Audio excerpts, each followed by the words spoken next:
on a shelf. I think I'm kind of rocking it. Move over, Cindy Lou.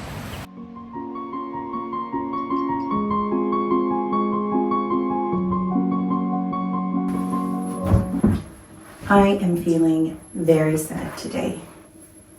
I've been feeling sad for a while, actually. But I'm going to put my shoes on and I'm going to take the dogs for a walk. I think we have come to look at sadness as this thing that must be abolished from our lives, but I think in doing that we're suppressing a large portion of our emotional capacity. So yes, I've been sad for a couple of weeks now. The weather has changed, it's darker. And I've been very busy socially. We've gone to lots of Christmas events in and around where we live, which have been lovely, but can be a little overstimulating. I hosted a dinner party, which was once again just wonderful company, but very exhausting. And we had family stay the last week, so I've been doing a lot, and my body has just decided that I have overstimulated and I need to slow down. Instead of fighting that and taking a one-way ticket to burnout, we're going to take the dogs for a walk.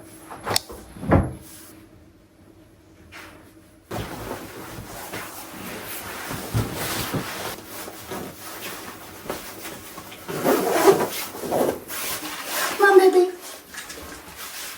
Baby. Hi, baby. Good boy.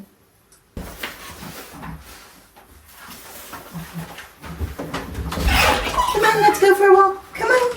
Good girl. Come on.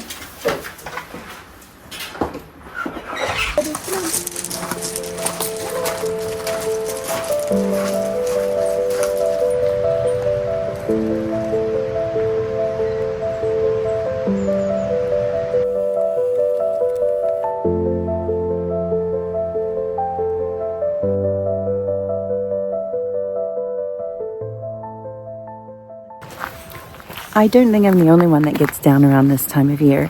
There's a lot of stress for parents and mothers and carers in general, is to try to make it magical. Then there's also the guilt that it might not be as spectacular as last year. There's the kind of realization that they're getting older and they know it's not quite real anymore. And that takes away some of the urgency of making it happen, because you're like, why am I doing all this? But it's okay. I want you to know you're not alone in being sad. I think it's important that I let you know that even though moving out here into this beautiful wilderness has really made things a lot better for me, it hasn't solved everything, and I don't think it will solve everything for you. But that's okay. It's given me the space to be more gentle with myself. I didn't have a great childhood, and I don't know why I'm sharing that with you. But obviously, as an undiagnosed autistic and ADHD little girl, it was very hard for me. But I always relished being outside, and it's not for the reasons you think. It was like, when I was outside, I knew that I could run away and get away from it all. People who might try to hurt me, people who were being mean to me. Outside, I could just run away. And I think that's something I've carried with me up until my adult life is, outside I can just run away. No, we're not going up the mountain today. Bailey loves to go up the mountain, but his poor little leg can't take it anymore. We tried to take him up a few days ago and we had to turn around. No, baby, come on, this way. Bailey boo, come on. Good boy, good boy. I think Bailey is a perfect example for knowing your limits, which is very appropriate for what we're talking about right now. We have 2 December birthdays in the house. Both kids have December birthdays. One is December 21st and the other is December 22nd. So I feel a lot of stress in December.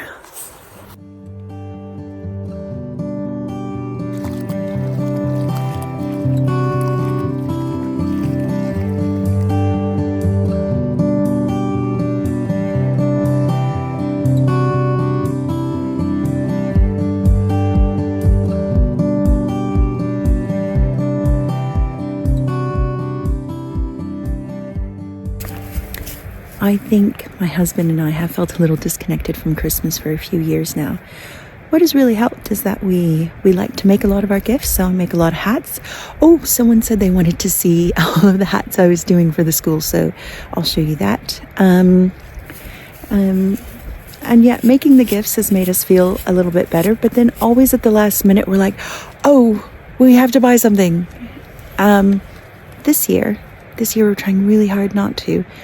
All of the gifts we've bought for our friends have been by locally made artisans, and it's not a lot, but they were really well made and they were handmade, and we hope that counts for something.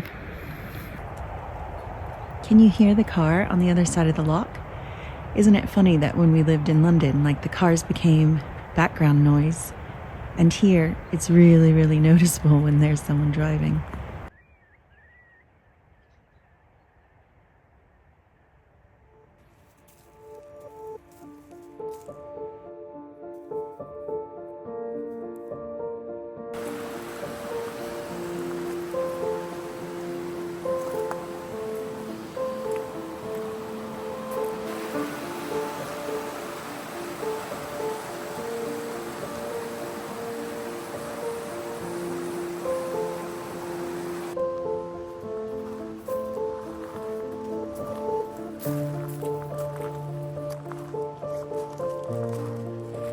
Bailey, come here so I can take your lead off, baby.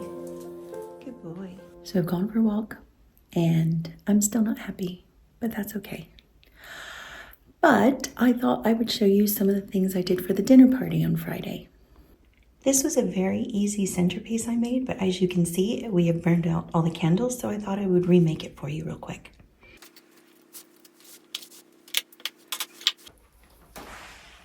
So as you can see, this is just a pool noodle that I cut up. So this dish is pretty knackered and I couldn't really use it to serve anything, but it just kind of has this lovely vintage patina. So each dish you get will be different, but I did cut the pool noodles in half to layer it up that way.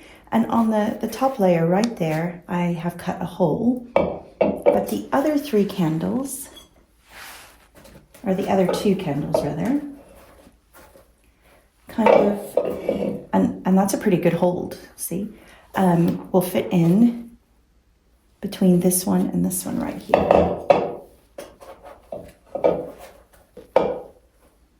Now, this lasted all night. It's pretty sturdy with the pool noodles, so as long as they're packed in there fairly tight. This is just moss.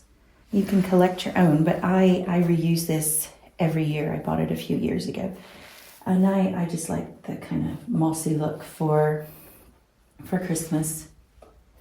And then I just kind of spread it around to cover all the blue pool noodles. Holly, so it's quite pokey, so be careful if you're using real foraged holly. Had this burning for maybe 5 hours. I got down to about like that. So it should last you your entire Christmas dinner. And the great thing is you can actually just reuse this for any time you have people over.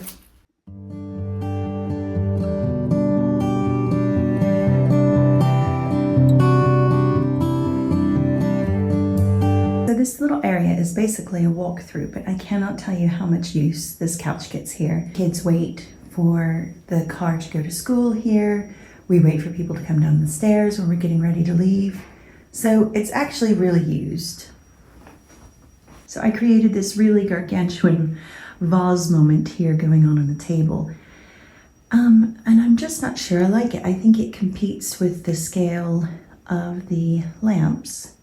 So I'm going to restyle it.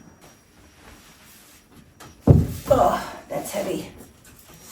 Oh, okay. Oh dear.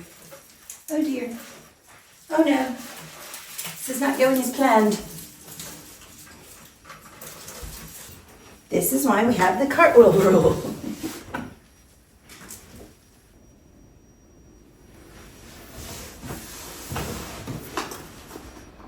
Elf on a shelf.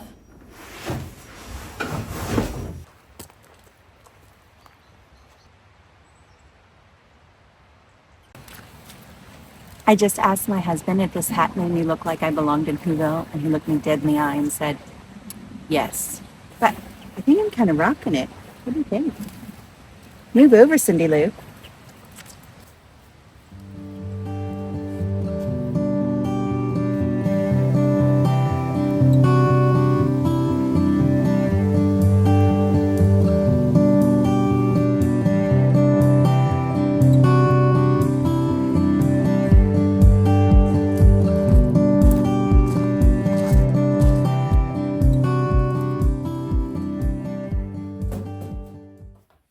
So I put on some lipstick and I feel a little bit better. I'm not quite what I would call happy, but I want to make a swag. But I've never made one like this before. Who am I kidding? I've never made one, so we're gonna figure out if this works together. I am using just some macrame string and some floral wire. If you want to make your own holiday decorations and you want to forage, this over the past few years has become my constant companion. It's not very expensive, but it really works well. Much better, I think, than ribbon or anything else. It will really hold the branches, especially as they start to dry. Just trying to think, do we want it to just go over the mirror, or do I want it to kind of swag in between the lights? So I don't know if I want to, maybe I want to get rid of this over the mirror. It's an easy fix, so let me go ahead and take it off and then we can see. You are right in your way, sir. But you can stay because you're cute. I think we want it longer than we actually need it. All right, here goes nothing. I think it's projects like this where you're like, oh, this will be nice and easy, but actually it's projects like this where you should slow down and just enjoy the process of making something. If I start looking at my Christmas decorations as art rather than a chore, maybe I'll start to enjoy it again. So I think I've gotten into a little bit of a rhythm. So I'm taking the string and I'm tying the branches, and then each time I add a new branch, I am wrapping the wire around all the existing branches and the new branch. And when there's something like a hole here, I will go back with whatever little branches I have and kind of fill it in. Kind of hard to see the floral wire, but that is exactly the point of it.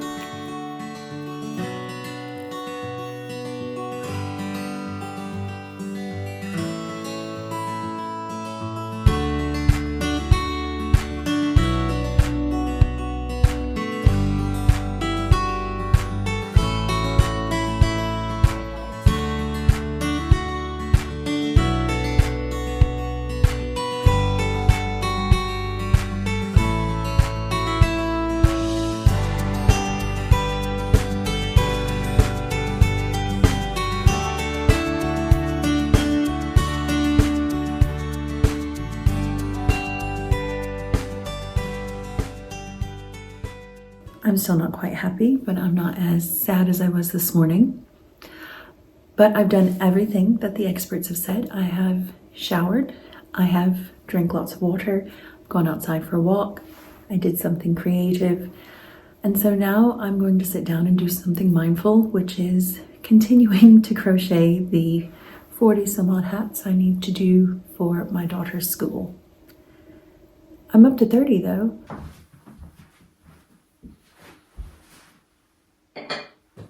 I've done 30 so far. I've got 13 more to go. And when I'm done with them all, I'll weave in the ends and attach a little pom-pom. And everybody will get a little elf hat. If you're feeling disconnected this holiday season, you're not the only one.